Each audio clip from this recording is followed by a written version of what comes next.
we're stepping up the crazy yet again. I am going to be getting rid of this front mount intercooler.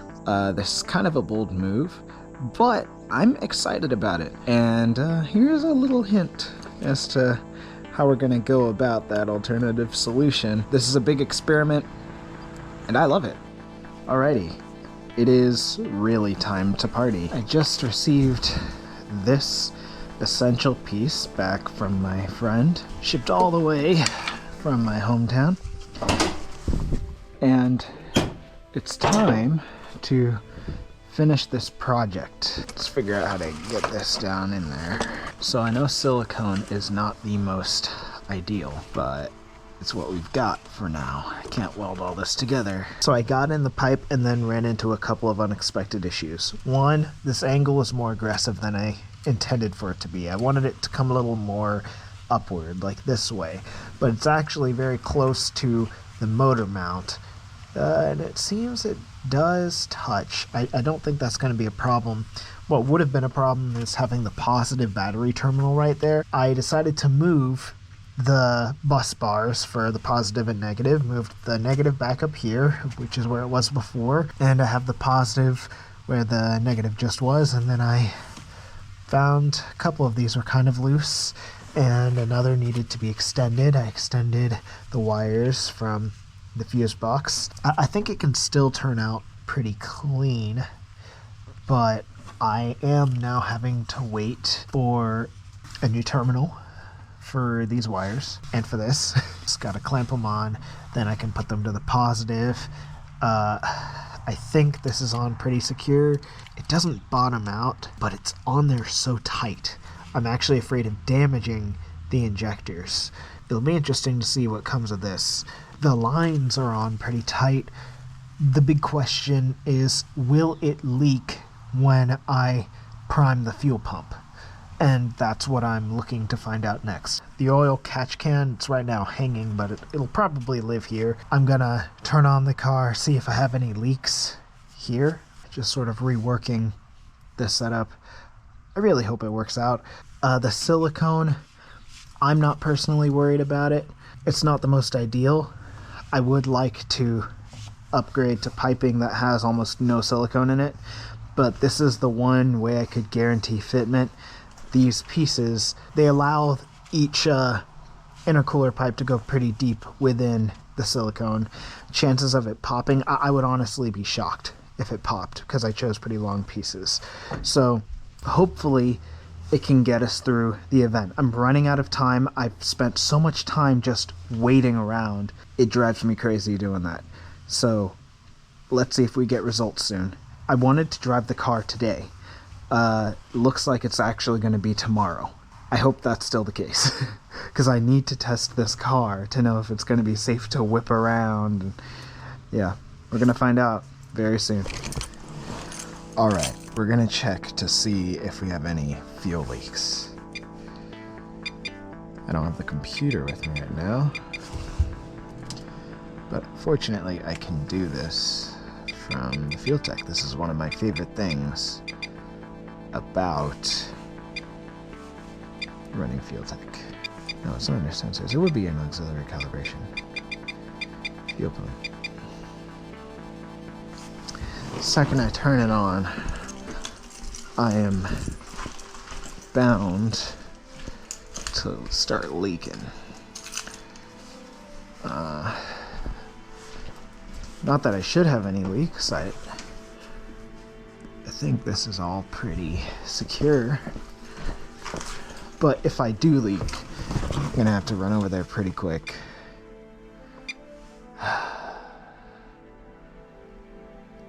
I'll just have to turn it off.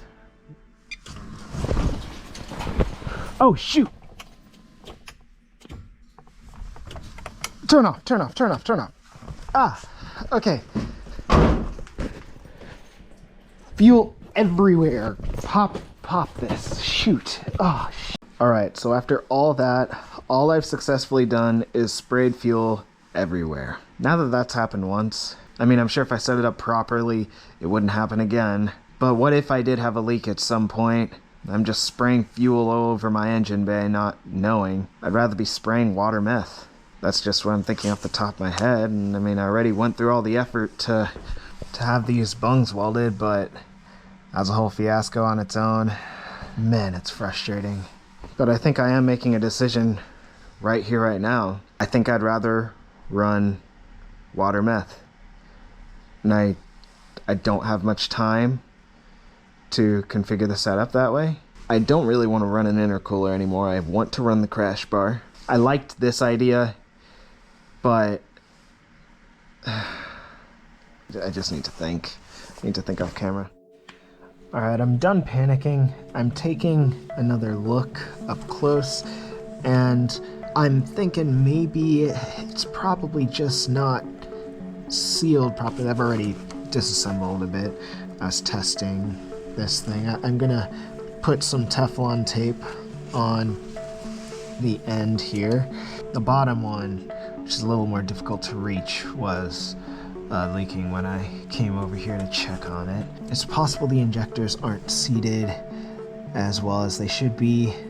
There's a little crack, I don't know if you're able to see, at the top part of where the injector is sitting, and I did switch the O-rings I was using at the bottom because there was a comment made on the injector holders about a certain type of O-ring for it to properly seal, but I've still got a little bit of play here. So maybe it's just that it's not properly sealing at the top. I'm gonna take apart this one before I panic and go methanol. We'll take a chance and risk wetting everything again. This is pretty in there. Wow. The O-ring did not come out. So, I am currently experimenting. This is the O-ring that usually goes at the top of this. This is the O-ring that usually goes at the bottom. I've switched both out for this O-ring. I'm sure it's not as thick at the bottom, but it allows it to sit lower. Ideally, it should allow for a much better seal. Now, I was using this at the bottom this past time when it leaked, but I was realizing at the top, and let me see if I can show you this. This one still does have the little blue one. So what I just noticed, and maybe why it's sprayed everywhere, is looking at it from the top, it looks like there are a couple ways that fuel may be able to escape because the O-ring just isn't that thick, the stock blue one. However, this black one, if I sit it in there and put this on, this is an experiment, so you're going to find out the moment I do whether or not this is actually going to work. I could also see myself thinking this is a good idea and putting this video out, and people are like, you idiot, why would you even? Okay, just realized something. It's actually super thick. If I push the O-ring further into the top hat, this is hard to hold. I need to let these fall out. Okay, yeah. Let's just push the O-ring into the top hat, and it can go nice and deep in there. This won't leak. There we go. Now that's way more secure than it was the previous time. Okay, I'm curious, so let's mount this thing. All right, it's one side, and this one is the other side. I'm feeling kind of optimistic that this should seal on both sides. I would be really shocked if it didn't. So I am gonna go ahead and attempt to tighten this down. Try not hurt the body of the injector. Getting a bit of resistance. I think this is solid. It's way more solid than it was the previous time I tried to put this together. I do have a bit of leeway with these stilts here, but I know it's sealed at the top. Not possible for fuel to get past this O-ring, even if it wasn't as snug as it is. So I am going to do the same thing on this one. Take this back off. Also take off the stock O-ring on this side. Dude, I did this with my hand on the other one just like 10 minutes ago. Come on. Just roll it off. I'm always afraid to put things down because I'm afraid I'm going to lose them, especially since I make messes so fast while I'm working. Okay, so this one's for the top, this one's for the bottom. Again, not the O-rings that come on the FIC 1650s, presumably suitable for this application. I forgot again, okay. It's better to seat it in the top hat before trying to mount it. So let's make sure you get seated. The FT550 is already set up to immediately supply fuel pressure the second I turn on the car. So we'll know pretty quickly upon second attempt whether this does what I am hoping it'll do. Neither of them are going anywhere. They're straight. This is much more secure than it was the first time I tried. Okay, so I do have a little bit of play here. I don't think that matters. This one needs to go down a little more on this side. Okay, I'm really curious. Between the top hat fittings, well, not fittings, the top hat O-rings, using Teflon tape, and checking the system again, I'm very curious as to whether this will leak again.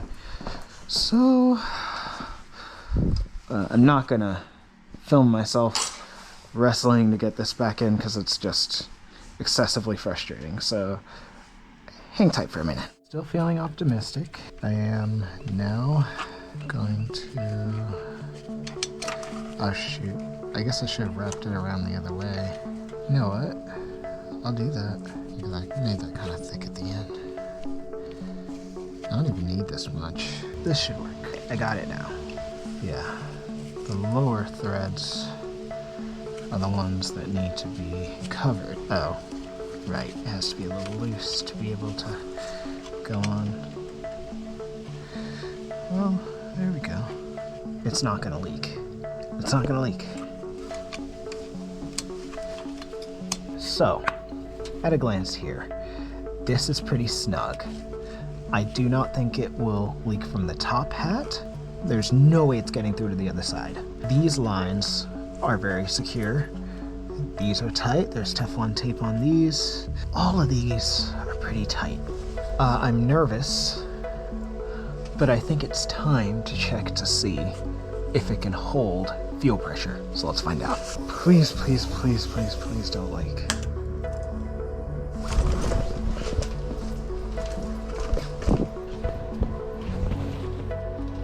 It's leaking. How is it leaking? Right onto the motor mount. Such a waste of fuel. Maybe it's just not deep enough. I don't want to damage the injector. I don't think I'll damage the injector. We can seal you. We are gonna give it another shot. I feel kind of silly now. It was nowhere near tight enough. I think that's the limit. I feel like I'm getting quite a bit of resistance.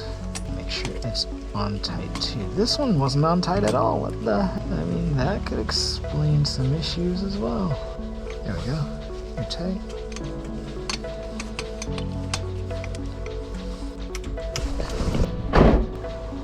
I don't see a leak. No leaks. What about here? Fuel pressure is 45. Turn off. We did it. Sealed the leak. Oh my goodness, okay. No fuel dripping or spraying anywhere. Wow. I'm unbelievably relieved. This is the vacuum for the catch can. I'm gonna check one more time.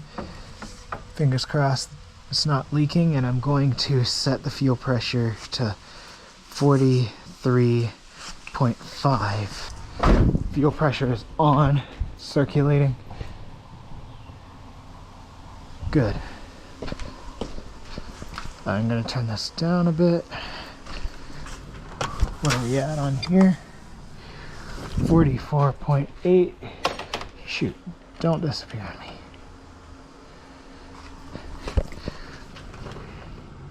43 solid. A little higher. 44 solid. Just a little turn.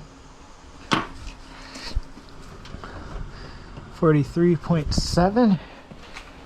Just a minuscule little turn. 43.5/6. Just a tiny little 43.4, 43.5.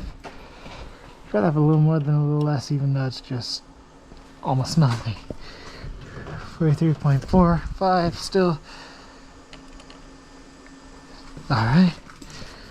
43.5, 43.6. We're still not leaking. Okay, we got a little bit. I can fix that, and I should turn off the fuel pump. Timed. Check. There we go. Guess it's leaking the slightest little bit right here.